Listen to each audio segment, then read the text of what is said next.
Very good evening दोस्तों। आज हम बहुत ही मज़ेदार और इंटरेस्टिंग विषय पर चर्चा करने जा रहे हैं। अंग्रेज़ों का भारत आगमन और आगमन के बाद एक कंपनी से राजा के रूप में बनने की पूरी कहानी। दोस्तों, ये कहानी शुरू होती है 15वीं शताब्दी से, जब पुर्तगाल और स्पेन के बीच व्यापार युद्ध चल रहे थे और दोनों की नौसेना अत्यधिक मजबूत थी। तो इन दोनों के बीच एक समझौता हुआ जिसके तहत स्पेन पश्चिम की ओर जाएगा और पुर्तगाल पूर्व की ओर जाएगा, यानी ईस्ट वेस्ट समझौता हुआ। इसके फलस्वरूप ही यूएसए की खोज 1992 में और इंडिया की खोज 1998 में हुई।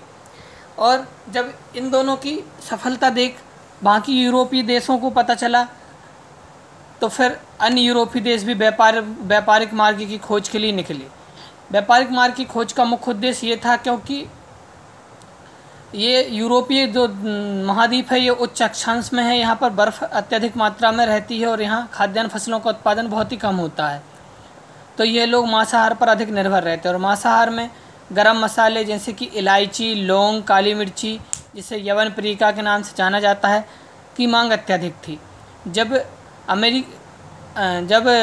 पुर्तगाल के व्यापारियों ने जब यूरोप में जाकर ये माल बेचा तो उन्हें अत्यधिक मात्रा में लाभ हुआ, जिसके फलस्वरूप अन्य यूरोपीय देश भी इसकी ओर आकर्षित हुए और परिणाम स्वरूप 1600 ईस्वी में ईस्ट इंडिया कंपनी की स्थापना हुई, जो कि ब्रिटेन यह एक अधिकार पत्र लेकर भारत में व्यापार करने के लिए आए। और व्यापार करने के साथ धीरे धीरे करके इन्होंने बंगाल में अपना प्रभुत्व जमा लिया।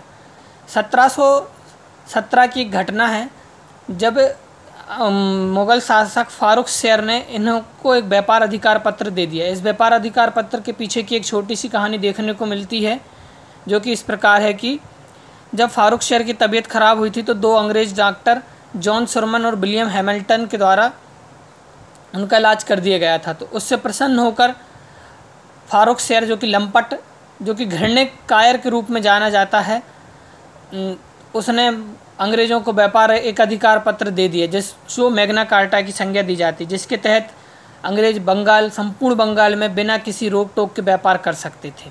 इसी सफलता से उत्साहित अंग्रेज़ों ने धीरे धीरे षड्यंत्र रचना चालू किया और 1757 प्लासी तथा 1765 के बक्सर युद्ध के परिणाम स्वरूप एक व्यापारिक सत्ता से एक राजनीतिक सत्ता की ओर स्थापित हुए। 1765 में बक्सर की लड़ाई के उपरांत अंग्रेज़ों को बंगाल, बिहार और उड़ीसा में दीवानी अधिकार अर्थात मालगुजारी करने का अधिकार मिल गया और जो राजकीय सत्ता थी वो नवाबों के हाथ में रही।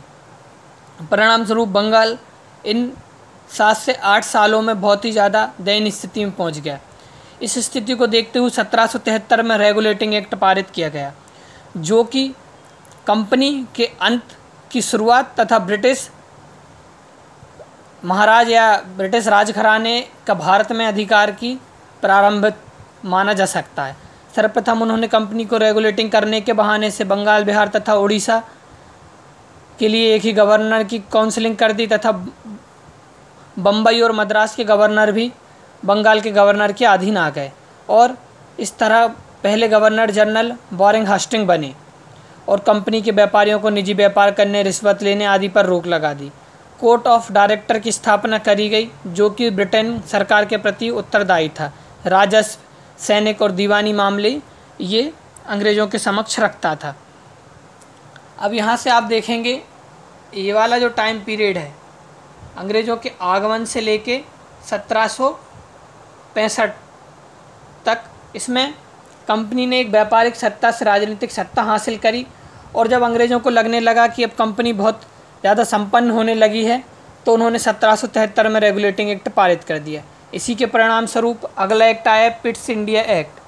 पिट्स इंडिया एक्ट के समय ब्रिटेन के प्रधानमंत्री पिट्स थे। इन्होंने सर्वप्रथम कंपनी के राजनीतिक और वाणिज्यिक कारणों को पृथक पृथक कर दिया। यहीं से भारत में द्विज शासन की स्थापना हुई, जो कि 1858 में रानी के शासन के बाद समाप्त हुआ था और इस द्विज शासन की स्थापना से नियंत्रण मंडल और निर्देशन मंडल की स्थापना हुई। नियंत्रण मंडल जो कि कंपनी के राजनीतिक कार्यों पर नियंत्रण रखता था। फिर 1833 का चार्टर्ड एक्ट आया, जो कि केंद्रीकरण की दिशा में प्रमुख शासन था। इस अधिनियम में सर्वप्रथम ब्रिटिश आधिपत्य क्षेत्र को भारत के गवर्नर जनरल की स्थापना करी गई, जो कि लॉर्ड विलियम बेंटिक थे। व्यापारिक और प्रशासनिक कार्य पूरी तरीके से ब्रिटिश के अधीन हो गया। 1853 की चार्टर्ड अधिनियम, जो कि यहाँ से एक नई व्यवस्था शुरू की गई भारतीयों को अंग्रेजियत बनाने का तथा अंग्रेजी शासन में भारतीयों का सहयोग प्राप्त करने के उद्देश्य से।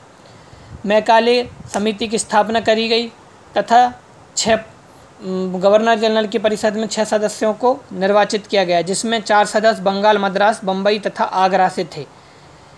इन सभी के बाद और अनेक कारण हुए, जिसके परिणाम स्वरूप 1857 की क्रांति प्रारंभ हुई, जिसे विनायक दामोदर सावरकर जी ने फर्स्ट इंडियन इंडिपेंडेंट वार नाम दिया, अर्थात प्रथम स्वतंत्रता संग्राम की संज्ञा दी, जो आंदोलन पूरी तरीके से असफल रहा।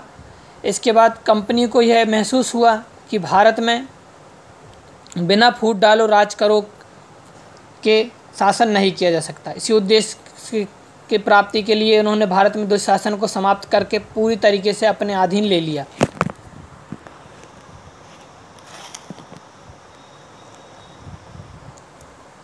कैमरा हिल गया था थोड़ा सा।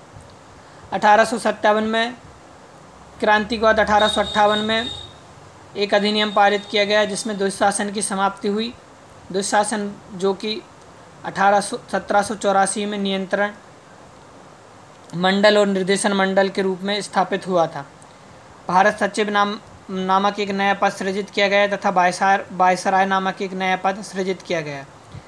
भारत के पहले वायसराय लॉर्ड कैनिंग थे। इसके साथ ही भारत में फूट डालो राज करो की नीति को प्रोत्साहन मिला। 1861 में पोर्टफोलियो व्यवस्था प्रारंभ की गई। इसके बाद 1892 में इसी व्यवस्था को और बढ़ाया गया। 1909 में मार्ले मिंटो, जैसे भारत में सांप्रदायिक निर्वाचन का जनक कहा जाता, जिन्होंने इसने मुस्लिमों के लिए पृथक निर्वाचन की घोषणा करी तथा 1919 में सिख, आंग्ल भारतीय तथा अन्य लोगों के लिए भी पृथक निर्वाचन की घोषणा करी। इस तरह भारत में विभाजन की नींव डाली गई। और इस सब के बाद 1935 में भारत शासन अधिनियम पारित किया गया, जो कि वर्तमान संविधान का ही मिलता जुलता रूप है। इन सब के बाद ब्रिटेन भारत में अच्छी स्थिति में आ गए थे और उन्हें भारतीयों का पूर्ण सहयोग मिल रहा था। लेकिन 1939 में द्वितीय विश्व युद्ध का प्रारंभ हुआ, जिसके परिणाम स्वरूप इंग्लैंड की स्थिति बहुत ही ज़्यादा दयनीय हो गई। वो हार कर भी जीत गए, क्योंकि उनके ताज का सबसे प्रमुख नग भारत उनके हाथ से जाने ही वाला था। ब्रिटेन की अत्यधिक खराब स्थिति और यूएनओ की स्थापना और यूएनओ के घोषणा पत्र में ये कहा गया कि कोई भी देश किसी भी देश को गुलाम नहीं बनाएगा। इसके परिणाम स्वरूप 1947 में भारत आज़ाद हुआ। उम्मीद करता हूँ ये वीडियो आपको पसंद आई होगी। ज़्यादा से ज़्यादा प्लीज़ शेयर करें।